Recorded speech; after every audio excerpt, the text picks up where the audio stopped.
మనమందరము రాజులైన యాజక సమూహమై ఉండగా ప్రతి దినము నీవు దేవునికి పరిచర్య చేసే వ్యక్తిగా ఉండాలి.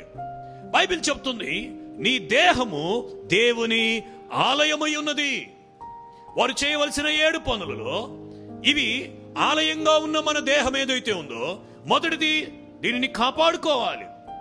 రెండవదిగా హృదయపు తలుపులు దేవుని కొరకు తెరిచి ఉంచాలి. మూడవదిగా నిషిద్ధమైనవి ఏవైతే మనలో ఉన్నాయో వాటిని తొలగించుకోవాలి.